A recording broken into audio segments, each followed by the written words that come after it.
So hey guys, here's a new video, and this is actually thanks to Nick.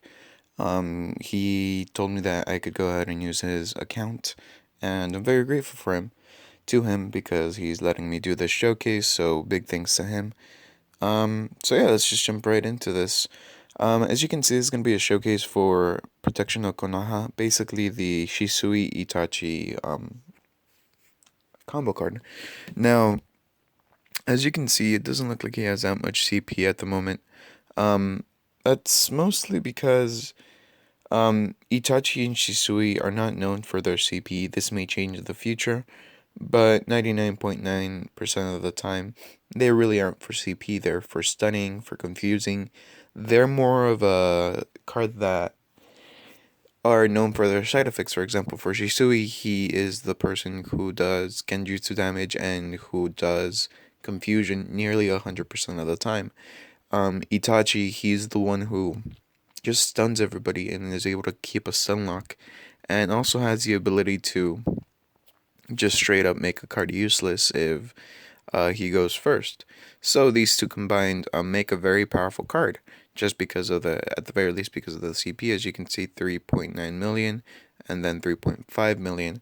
And as you can see, Nick over here actually has the Yamata no Kogami tier 4, which is a very powerful item, believe it or not. At level 121, this is actually for Itachi. Keep in mind, this is one of the priciest items in the game because of the amount of consumption you need to do just to get it. But at level 121, tier 4, it gives you 93k stamina, 79k ninjutsu defense, 54k taijutsu defense, and then if you equip it to Itachi, he gets an extra 33k genjutsu attack, 95k HP, 23k dodge, and he also gets the ability to release Yata Mirror, which increases his own ninjutsu defense, taijutsu defense, kenjutsu defense for 2 rounds after he releases a unique skill. So it gives him a nice little defense buff right there. He also has a 10 True Hands Long Sword, a very powerful genjutsu attack item. Um, so True 10 Hands Long Sword, level 130. It gives you 208k genjutsu attack, and if you equip it to Itachi, he gets an extra 71k ninjutsu attack, 42k genjutsu attack, 58k hit, and he also has a chance to release the skill called Seal 10 Hands Longsword. Basically, what it does an extra little bit of ninjutsu damage, and then also seals the enemy for 1 round. They're active in the seals the enemy for 2 rounds. With their active and passive skill. It has a chance of being released just about at any time. So during a normal attack, it will replace the normal attack and use this, or after a unique skill, or replace the unique. Well, it won't replace the unique skill, but right after you release the unique skill, it has an ability to be released. So it's a very powerful item. Then you have the Mangekyo Sharingan Itachi tier 4. Once again, one of the more pricier items in the game, simply because it's for Itachi. Anything that really has to do with Itachi usually has a price of consumption. At the very least, we're looking 50k worth of gold. So very exclusive item. So at level 129, tier 4, it gives you 71k ninjutsu attack, 94k genjutsu attack, and if you equip it to Itachi, he gets an extra 33k hit, 71k HP, and he can also use Tsukiyomi for 3 rounds on one random target after the unique skill is released, which restrains the target for 1 round, I believe. Yeah, it restrains one target for 3 rounds. He has the Akatsuki's Cloak, level 120, tier 4, 129k stamina. Then, if you equip it to any of the Akatsuki members, they get 81k HP and 10k ninjutsu defense. They also have the ability to release the skill Akatsuki, which weakens any sort of Genjutsu, Taijutsu, or Ninjutsu damage that they take. And finally, you have the Yatagaratsu. Tier 4, level 121, gives you 81k stamina, 42k ninjutsu defense, 42k taijutsu defense, and if you equip it to Shisui or Itachi, they get an extra 20k genjutsu attack, 35k HP, 19k taijutsu defense, and they have the ability to release a skill called Kotomatsukami Protect Konoha, um, which is a passive skill which if you equip it to Itachi or Shisui, they get an extra little bit of defense. There's also the fact that it has a chance to release a shield right before you get attacked, so it has quite a few bonuses. Now, to actually unlock, as you can see, to actually unlock Itachi secondary passive, you have to use 50k gold, which is not a little bit, so yeah, it's quite pricey. So then you have Shisui, as you can see here. He has the Mangekyo Sharingan Shisui Tier 4. At level 120, it gives you 141k Genjutsu attack. And if you equip it to Shisui, he gets an extra 80k Genjutsu attack. And has a chance to enhance his own dodge for 1 round right before he gets attacked with a unique skill. Um, then you have the Lightweight Pants Tier 4. At level 120, it gives you an extra 72k dodge, 91k hit, and if you equip it to Shisui, he gets an extra 52k hit and 45k dodge. Next up is the Crow's Left Eye Tier 4. If you equip it to Shisui, he gets an extra 56k Genjutsu attack, 25k dodge, and 39k HP. Now, if you equip it to any other card, they only get 40k ninjutsu attack and 107k Genjutsu attack. He can also use the Crow's Eye, but obviously it looks like he doesn't have an extra Crow's Eye here. So yeah. Then you have Shisui's Ninja Suit, Tier 4. At level 120, it gives you 50k ninjutsu defense, 54k genjutsu attack, 62k stamina, and if you equip it to Shisui, he gets an extra 38k HP, 25k genjutsu attack, 19k ninjutsu defense. And yeah. Now, from what I can just look at this, seeing these two cards, they're actually very, very powerful. Um, Itachi himself would actually get a nice 100k, right around 100k CP boost from getting his secondary passive, while Shisui would get another 100k boost just from getting the Crow's Eye, the Yatagaratsu Tier 4 equipped to him. So they're pretty powerful, but they have the ability to go even further. And keep in mind that you can always level up their items so they have an ability to go even further. So I'd say the CP for this particular card, while rather good, it can actually go pretty pretty far, quite a ways bit higher than it's right here. At the very least, 5.5 million minimum.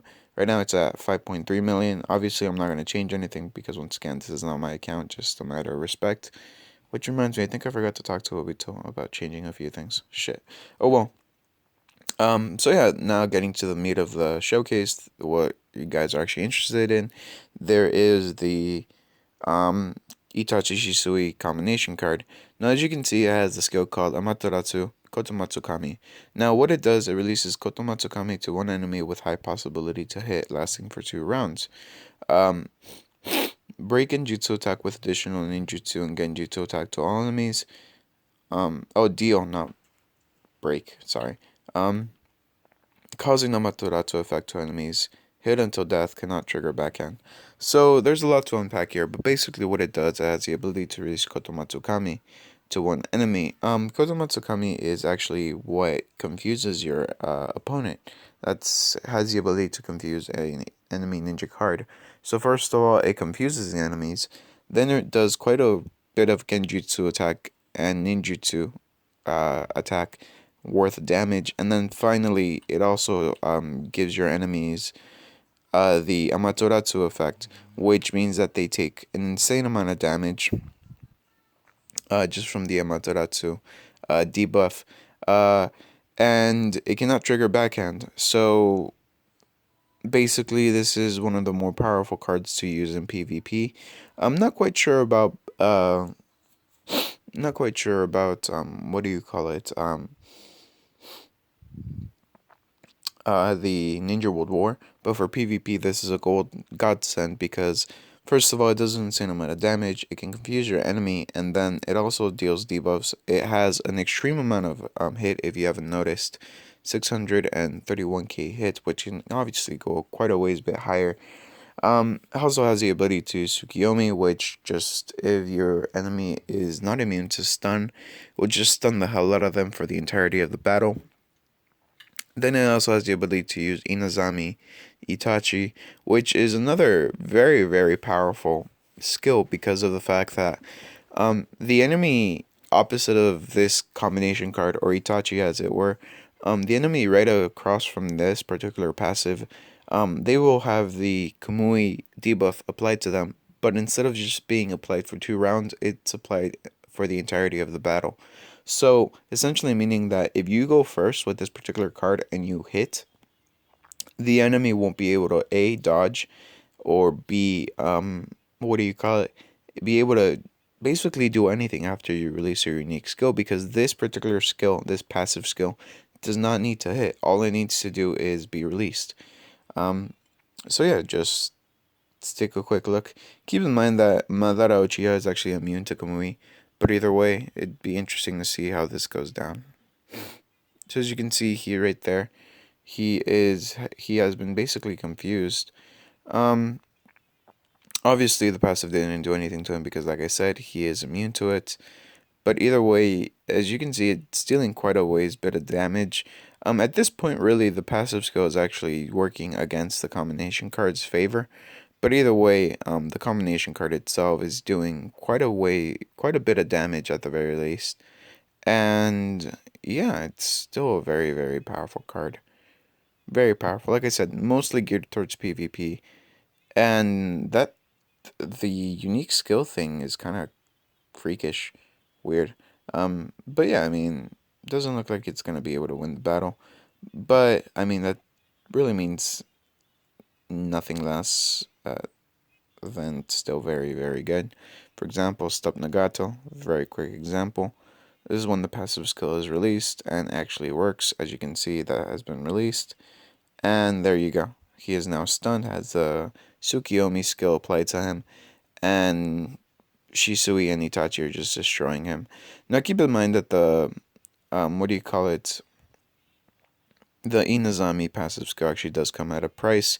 That price being is that it does decrease your damage by 20% simply because of you releasing it.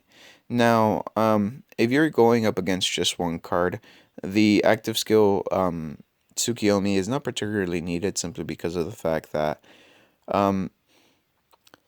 you're just doing so much damage at well, not doing so much damage, it's just that the Inazagi passive skill just makes that null and void. But if you're not using the if you're going up against multiple enemies, it's actually rather useful.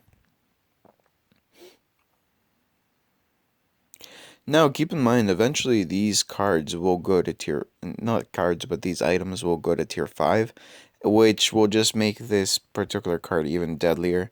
Applying the buffs from, for example, from the Shisui's, the Yatamagatsu, the crow with 3 legs, basically. Or even just applying the, what do you call it? Damn it, what's it called?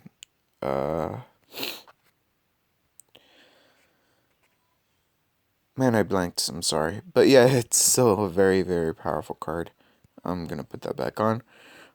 Keep in mind that actually this particular passive, in fact, is actually one of the passives for Itachi that is not weak, but one of his weaker passives. This is actually more of a defensive passive, I'd like to think about it as, because Itachi actually has 2 other passives. I believe both of them are level 105, but they're actually quite a ways bit more powerful in damage dealing. Itachi really does have the ability to deal an insane amount of damage, and because of his passive card, the passive card also has the ability to do the same. It's just that the game hasn't progressed that far along. So once again, big thank you to Nick. There's obviously other cards that I can showcase today, but I'm gonna need permission to do that from him later on. But yeah, that's really about it for this video. I'm gonna go ahead and do daily Q&A, and I'm gonna go ahead and close this so I don't accidentally do anything with it. So we're gonna go ahead and lower the volume here, make sure everything's off, or at least lowered, and just do daily Q&A, like I said. And okay, here we go. Should I save up gold for Hinata's passive, Seal Chakra Punch, or save up for Sasuke's Indara skin? You can actually do both, quite honestly. If you save up that gold for the passive, for Indara skin during, if you use up the gold during, for Indara skin during a Hinata event, you can probably get both of them. But yeah, Indara as a rule of thumb is actually quite a ways bit more powerful. So I'd recommend going for Indara skin first if you truly need to get the skin. First, nice void. I'm gonna leave it like there. Okay. So, which is the best to gold? Hanzo, Gengetsu, or Obito? Hanzo and Gengetsu are actually quite a ways bit easier than Obito, but Obito is actually a lot more useful than Hanzo or Gengetsu. So yeah. My gold team for Ninja World War right now is Gold Kakashi, Hashirama, Tobirama, Gold Sasuke, Diamond Oro, and someone else, maybe Chojiro or Mitsuki. Does this sound like a good ninja team to make it far in the Ninja World War? Well, honestly, if you have Tobirama Gold, as long as you can have the enemy stunned for the entirety of the battle, you're more than likely going to win. My biggest recommendation would actually be to use Obito simply because, let me show you. Shit, I can't. Simply because Obito, at level 105, he can use Kamui Lightning Cutter just like Kakashi, and because you have Hashirama at the beginning, just releasing his unique skill, that essentially stuns the entire enemy team for 1 round. So yeah, just add in Obito really, and you really should go to the hundreds easily, especially if you max out not Hashirama, but Tobirama's unique skills and ninjutsu damage. What's Obito's max CP? Well, quite honestly, Sebastian, I can't really tell you because that's not something I can tell. That's why I didn't show you um Nick's max CP because it's not exactly polite to, show somebody else's max CP when they haven't given you the permission to. There we go. It's worth to get Hanzo's active skill in the shop. The active skill's not particularly good, and while it is okay, you're actually going to be using his tier 4 ring skill more often than not. The tier 4 Kusarigama actually releases a skill. It replaces a normal attack with a ninjutsu attack that actually deals quite a bit of damage. So just using the active skill from the shop is not particularly useful to you. You can actually use the active skill from the consumption event, but I'm not quite sure whether it's been added right now. If you use them often. Okay, there you go. So that's really about it for the Q&A. Sorry if it seems like I kind of skipped over you because, I mean, sometimes it only shows me a certain amount of cards. So that's about it for this video. Leave a like if you liked it. Leave a dislike if you don't. Big thanks to Nick for just letting me use his account. Once again, thank you. And yeah, thankful. Not thank you. So yeah, bye.